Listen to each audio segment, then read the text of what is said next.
Dando sequência às apresentações que nós denominamos outras histórias dos tempos do cativeiro, que tem como finalidade apresentar trajetórias de vidas de sujeitos que, mesmo na condição de escravizados, ou no contexto da escravidão, tiveram uma certa relevância no sentido de construírem táticas e estratégias de sobrevivências e conseguiram uma certa projeção na sociedade da época.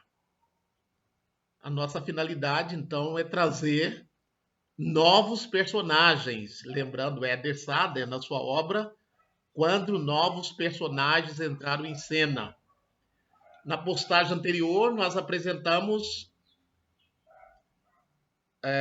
Domingos Sodré, um sacerdote africano na Bahia do século XIX, a partir da pesquisa realizada por João José Reis.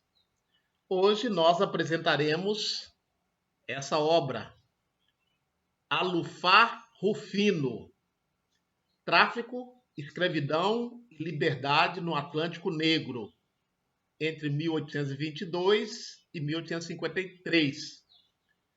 Essa obra, que eu recomendo, foi escrita por João José Reis, Flávio dos Santos Gomes e Marcos Joaquim Maciel de Carvalho.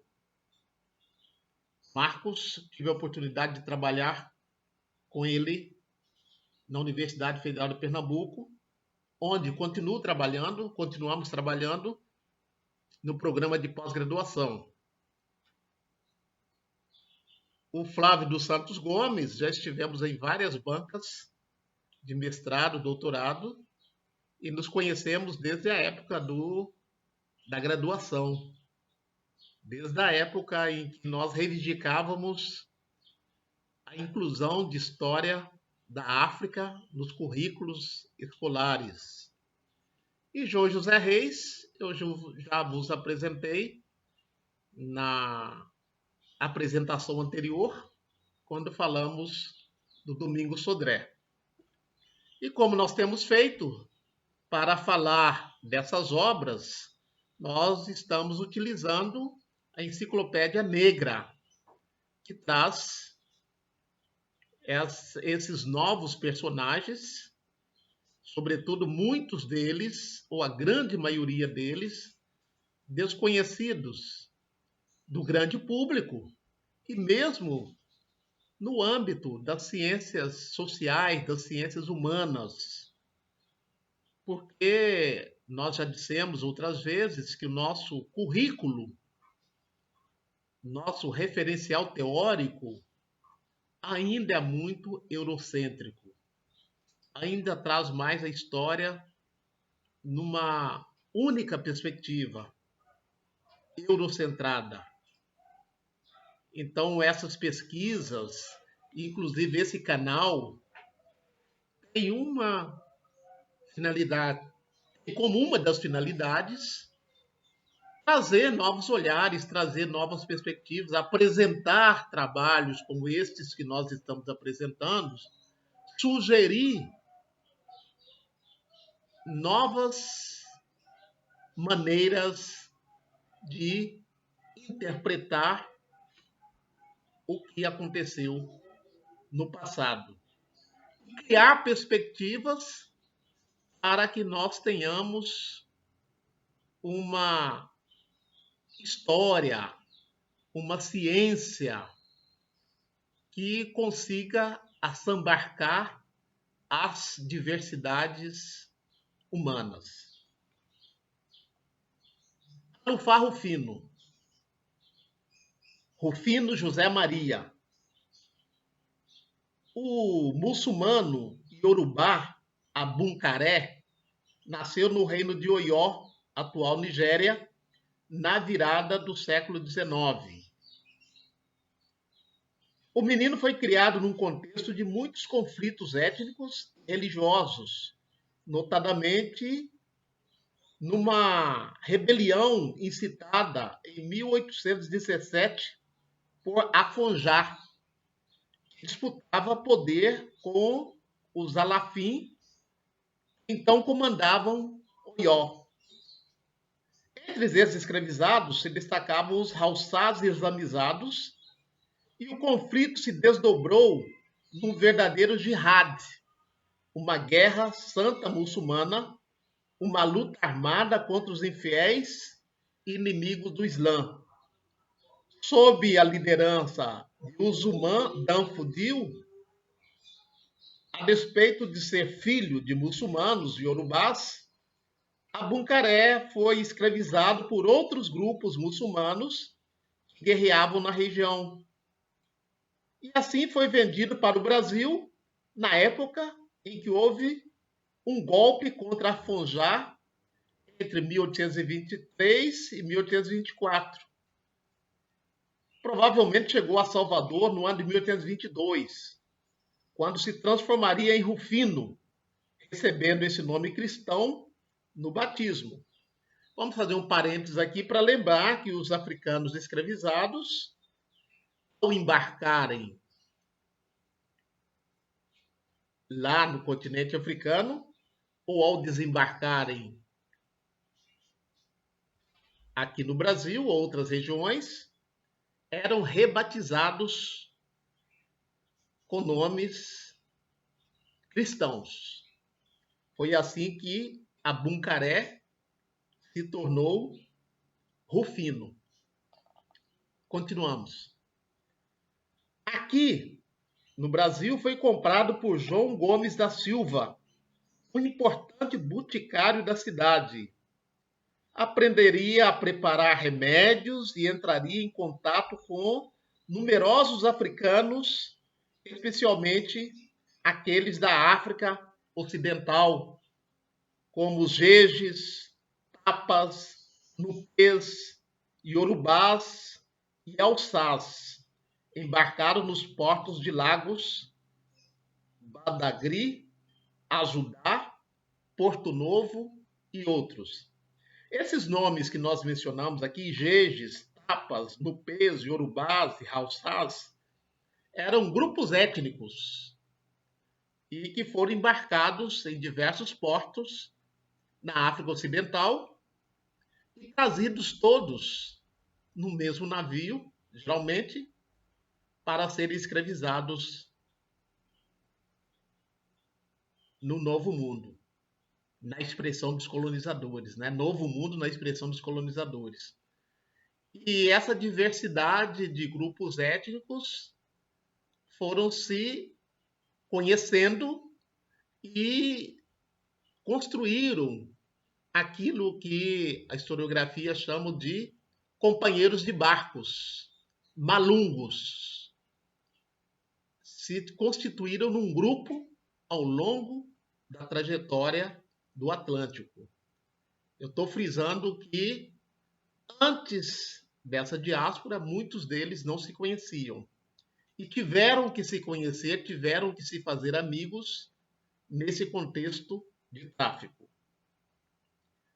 Salvador tinha, nessa época, cerca de 60 mil habitantes, sendo mais ou menos 40% escravizados e quase 65% africanos. Os falantes de Iorubá, conhecidos na Bahia como Nagôs, eram a maioria na cidade. O período da chegada de Rufino coincidiu com muitos conflitos entre colonos e autoridades portuguesas, ocasionando uma guerra pela independência em 1823.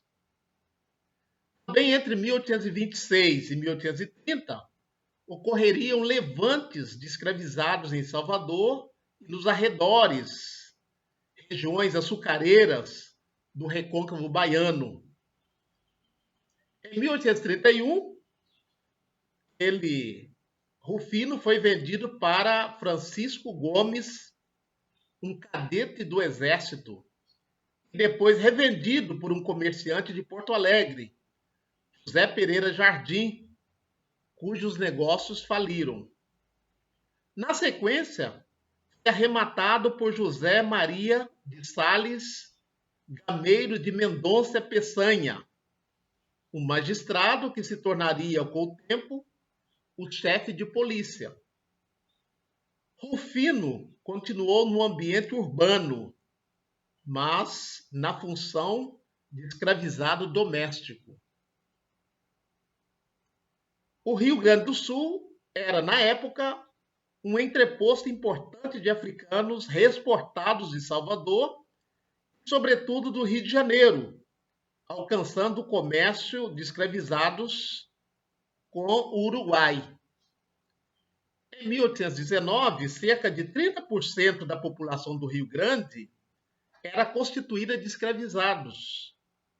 A cidade de Porto Alegre começava a crescer e logo surgiram problemas com fugitivos quilombolas e até com trabalhadores urbanos nas ruas e redondezas. Em fins de 1835, Rufino comprou a sua liberdade, logo depois da eclosão da Revolução Farroupilha, entre 1835 e 45, quando os donos das charqueadas se insurgiram contra os impostos e imposições do governo central. A revolta de fazendeiros chegaria aos escravizados, aumentando as fugas e atingindo as fronteiras.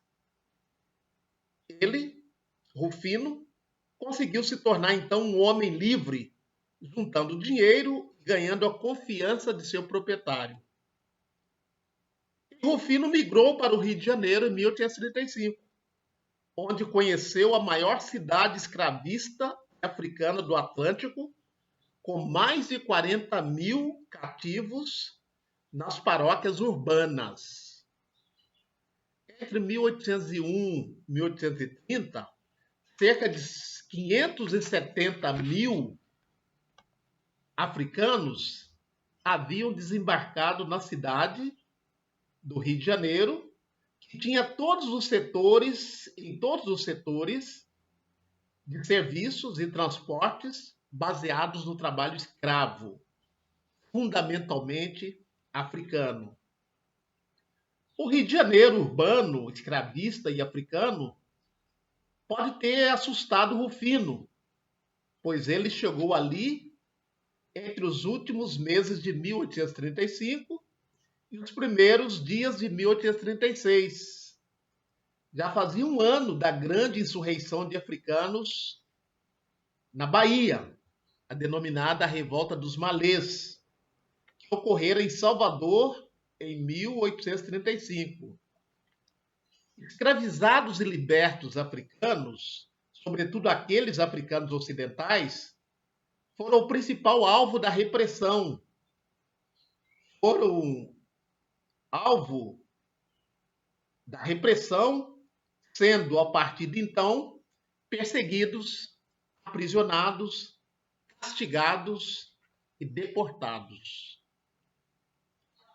Assustado com a repressão anti-africana, Rufino entrou no tráfico negreiro, empregado como cozinheiro em embarcações que atuavam no comércio ilegal desde 1831, principalmente trazendo africanos para o sudeste escravista.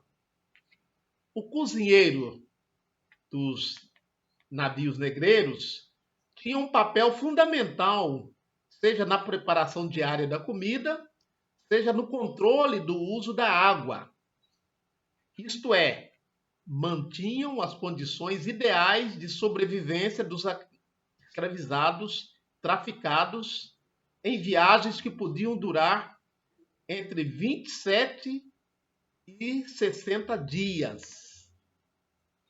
Na década de 1840, com o tráfico legal e o aumento das remessas de africanos, os problemas da mortalidade se tornaram ainda mais graves, também com a repressão inglesa ao tráfico.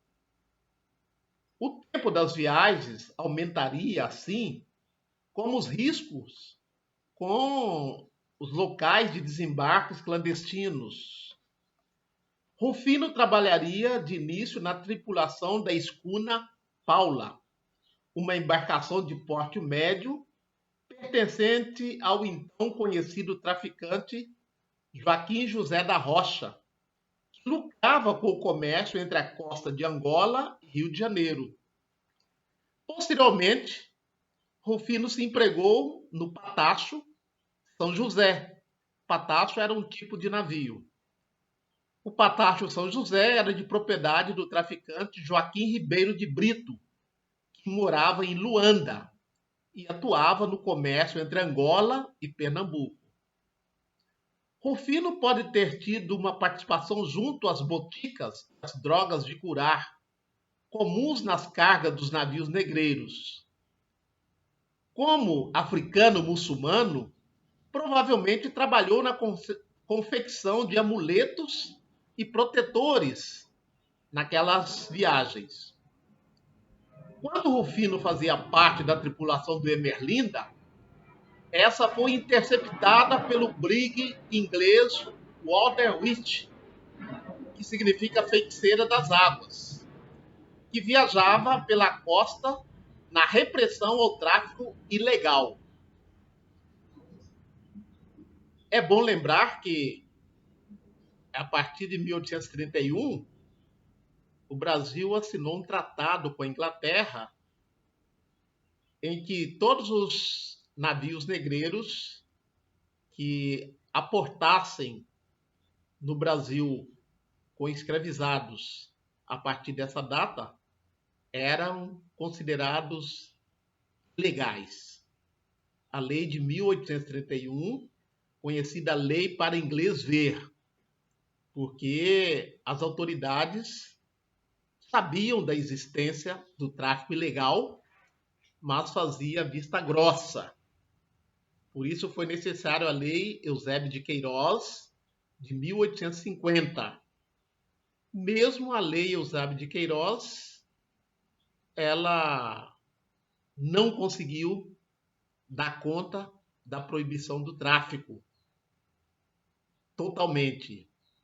Mesmo depois de 1850, o tráfico ilegal continuou. Então, nós concluímos que a grande maioria dos africanos na condição de escravizados no Brasil foram frutos do tráfico ilegal,